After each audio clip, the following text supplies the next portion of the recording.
Winter is here, which means time for slippery road conditions, especially for pickup truck drivers. There comes a time when your back end tries to fishtail, so in this video, I'll show you how I inexpensively added weight to my truck.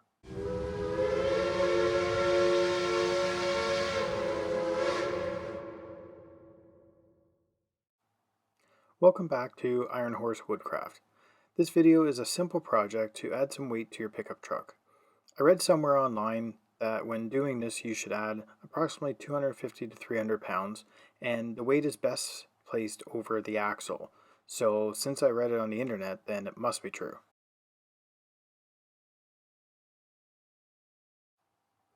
Now you can buy an expensive kit that you fill with water, or I've seen others buy bags of dirt, but I didn't need any dirt and I didn't want to spend unnecessary money on something I don't need.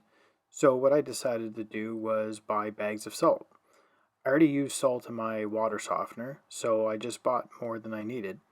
And when the winter's done, then I can just add these to my rotation to go into the softener. These bags are 44 pounds, so I figured that if I add 6, that will bring me up to 264 pounds, not including my other materials. I then went out and found an old pallet. Sometimes you can find those on the side of the road. My design for this was to create a bed for the salt to lay in and not slide around, helping them stay over top of the axle. At first I tried pulling the boards apart, but lost patience and went with a saw with a metal blade.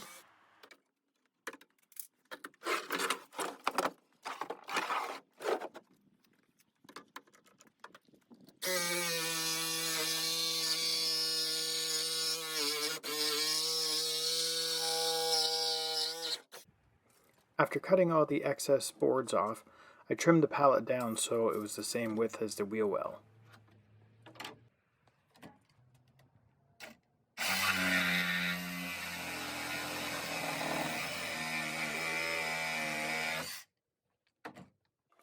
Next up, I added some of the boards back on to sit on either side of the wheel wells. This way the pallet bed won't slide around.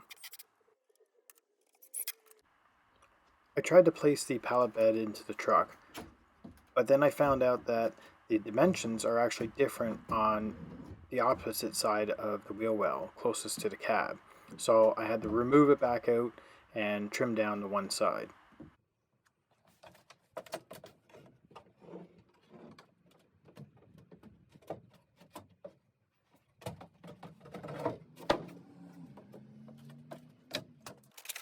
With it finally in place, then I can add the salt bags and laying them as flat as possible.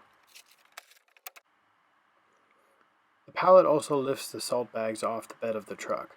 I know that my tonneau cover isn't 100% waterproof, so if water does get in, especially between the various snow and then thaw and then ice and then thaw again, it'll at least stay below the wood and in between the gaps of the bed and away from the salt. I still have pretty well most of the entire use of my truck bed, so come the spring, the salt can be part of my water softener rotation and no slippy for me down the road. Hopefully this helps you come up with an idea to add some extra traction to your vehicle. Thanks for watching.